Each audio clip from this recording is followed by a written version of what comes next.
And welcome back to the Power Accountability League. I'm your pal Dan L. This is my channel.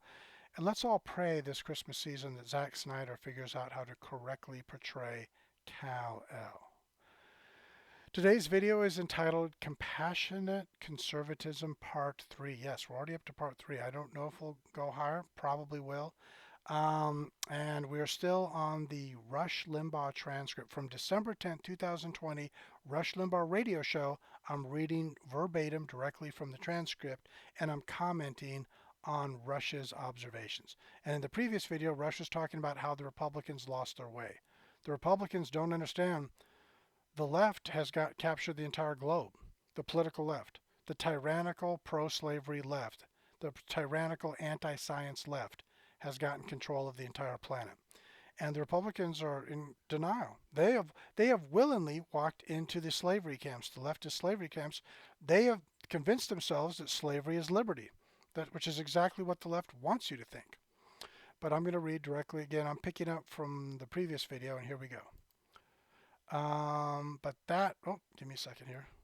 But that's exactly where we are, because not enough people on our side have understood the threat, and O'Sullivan's Law is in the process of demonstrating itself each and every day here. As days go by and conservative organizations fail to be conservative day in and day out, they lose their conservatism and gradually evolve or devolve actually toward liberalism. And I'm going to stop for 1 second because I'm a nitpicker on this subject, and I'm always going to be this way. And if it bothers you, I don't know what to tell you. I'm going to complain. Even Rush Limbaugh makes the mistake of calling the left liberal. The left calls themselves progressives. They call themselves blue states. They're not. They're communist red states. They call themselves liberal. They call themselves tolerant, inclusive. None of those things. They're not, all of the adjectives that describe the left. The left has got the right to use those adjectives to describe them. It's a false narrative.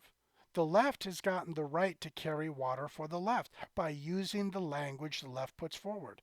I don't call them progressives. I don't call California a blue state. I call it a communist red state. Some of it is subliminal, but some of it's right in your face. When they say I'm a progressive, there's everything about the left is regressive. Leftism results in us living in caves eventually and fighting each other with sticks and stones. That's the end game for the left. Think of the first 20 minutes of the movie 2001: A Space Odyssey. That's where you and I end up.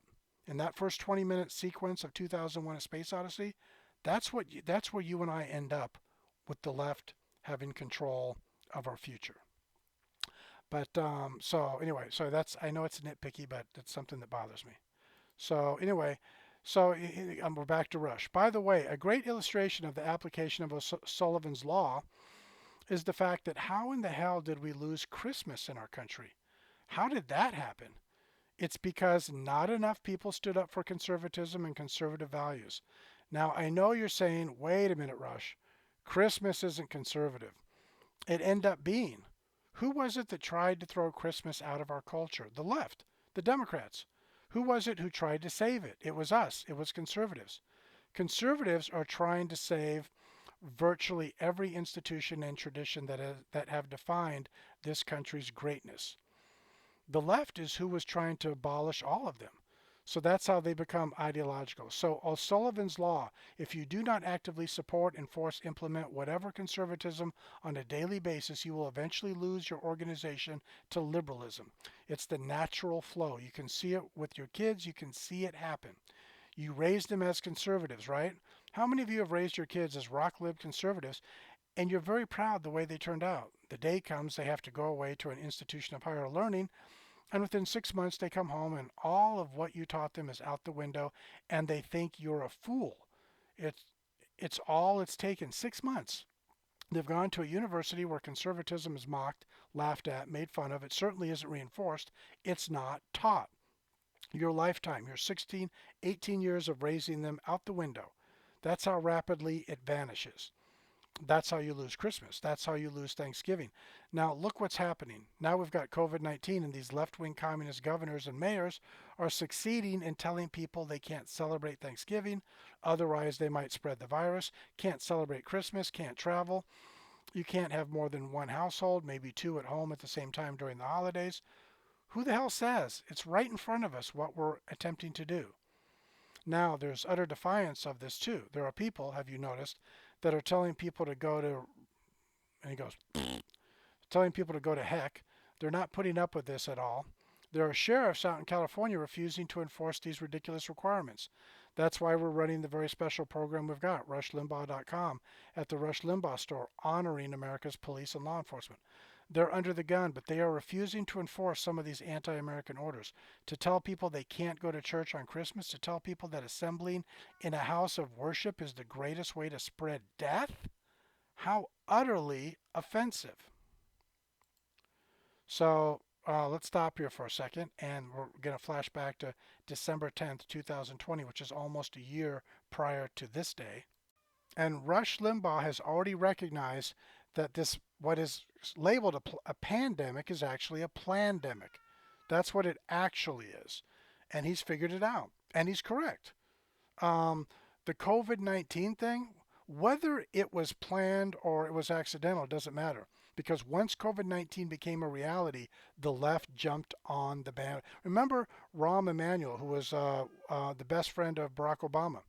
He said never, that's the complaining kitty. Here, let me go take care of the kitty for a second. All right, now that that interruption has been taken care of, we're going to get right back into it. But yeah, basically, Rush Limbaugh, as usual, is right on the money.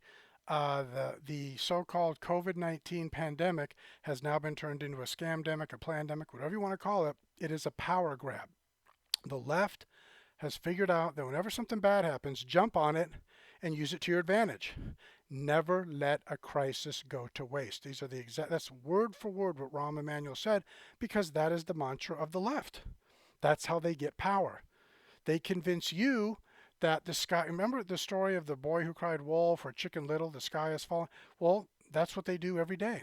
They cry wolf, or they say the sky is falling, and weak-minded people are like, yeah, the sky is falling, the world's coming to an end. The universe is coming to an end. The Democrats are going to save us. When in fact, what's happening is the Democrats are trying to orchestrate the end of civilization. So let's get back to Rush Limbaugh. And he says here, I'm happy to see that there are conservatives all over the country beginning to push back and stand up to this stuff. It's happening. You don't see news stories about it, but it is happening. Look at this. Newsom bans indoor services, multi-household gatherings through Christmas in most of California. Just amazing. And if you're not going to stand up for it, if you're not going to defend it, they're going to take it away, which is exactly where we are. I'll tell you where else O'Sullivan's Law is happening, ladies and gentlemen. None other than at Fox News. Now, I happen to have here in my formerly nicotine-stained fingers, I have a piece here from the American Spectator. It is written by Lou Aguilar. I'm not sure how he pronounces it. And the headline of the piece is, like the other networks, they were broken by Trump, who understands the TV business better than any of them. Now, I want to read to you O'Sullivan's Law because it is found in this story. To cite, to constantly correct O'Sullivan's first law, which was written by John O'Sullivan. All entities that are not explicitly right-wing will become left-wing over time. It's true. Conservatism is a daily thing. It's a daily application. It's a daily commitment. That's why I've always said liberalism is the most gutless choice you can make. It's the easiest thing in the world. You don't have to do anything. You don't have to solve anything. You don't have to fix anything. You don't have to see suffering. Oh my God, and you're a good liberal. I'm sorry, you just have to see suffering. Oh my God, and you're a good liberal. You don't have to fix it. All you have to do is make people think you care. But you haven't, actually, I'm going to stop right there. That's also a great observation. The left tells you, well, we care about the unfairness in the world. We care about the suffering. And then they tell you they're going to fix it, but they never do. They always make it worse. Whatever misery there is in the world, they always make it worse. But they've convinced people that in the course of making it worse, they've somehow made it better. How? I don't know how I don't know. Again, you have to, as Russian, it's easy.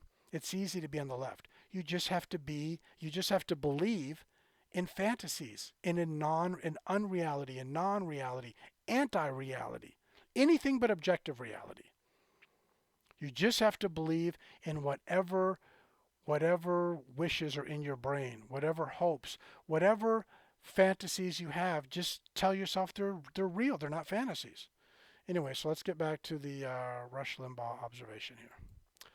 But you haven't done diddly squat other than notice it. And everybody notices suffering, but the people that actually come up with ways to resolve it, to solve it, to fix it, to make people better. Why? That requires a daily application of a set of beliefs. So let me share with you some poll quotes from this story because many of you are going to agree with this. I'll get back to the phones here in just a minute. I know I was going to do that after the break, but it is the Fox News story where I found the O'Sullivan's Law. Let me start with the most astonishing example of media suicide in my lifetime, writes Mr. Aguilar. That of the Fox News Corporation. Trump broke every other news entity even before he took office in 2017. CNN, MSNBC, The Washington Post, The New York Times, and the rest have always been left wing, only with an illusory veneer of neutrality. Trump smashed the veneer, accurately calling them fake news amid their swirl of lies about him. Russian campaign collusion, the neo-Nazis, fine people hoax, the impeachment unworthy phone call to Ukraine, the botched handling of COVID that killed 200,000 people and more. The visionary Roger Ailes and Rupert Murdoch built Fox News Channel as the singular center-right alternative to the mainstream vortex, an oasis for discouraged conservatives. The creation paid off when Fox won higher ratings and greater profit than its cable news rivals combined. And that is correct, by the way. Fox News has been an incredible success because the marketplace, when Fox News was created in the 90s, the marketplace was literally a monopoly of leftist propaganda. So I'm going to continue now. Ironically, they also made the same hubristic mistake the other media sources did before Fox News Channel went live in 1996, the belief that people had nowhere else to go. And that belief overtook Fox, and they are governed by it today. From their height of success, they dismissed the once-week competition of mini-network Newsmax. Now they're finding out the hard way that the house that Roger built is full of drafts, and abandoners are taking shelter elsewhere. Newsmax ratings have skyrocketed since August. They're up to 800,000 at last check, and this past Monday, Newsmax Greg Kelly reports outdrew the Fox News Channel at the same hour, 7 p.m., in the prized demographic of 25 to 54. Okay. And that stuff's all true. And the thing about it is, remember, this is all about not being able to handle tweets. That's how weak America is now, including the Fox News Channel. And quite frankly, most people on the right. They're so weak, they can't handle the First Amendment rights of Donald Trump. Donald Trump is allowed to have freedom of speech. And we know why the left can't handle it, but now the right can't handle it. So let me go back for a second. Continue. So the bottom line is this author, Mr. Aguilar, believes that from the moment Fox hired Donna Brazile to the moment they kept giving Juan Williams more prominence and these Washington Post reporters show up and so forth and so on, that it was only a matter of time before O'Sullivan's Law settled in. Here, see if this paragraph is something you agree with. And what I'm going to do is I'm going to read it very quickly.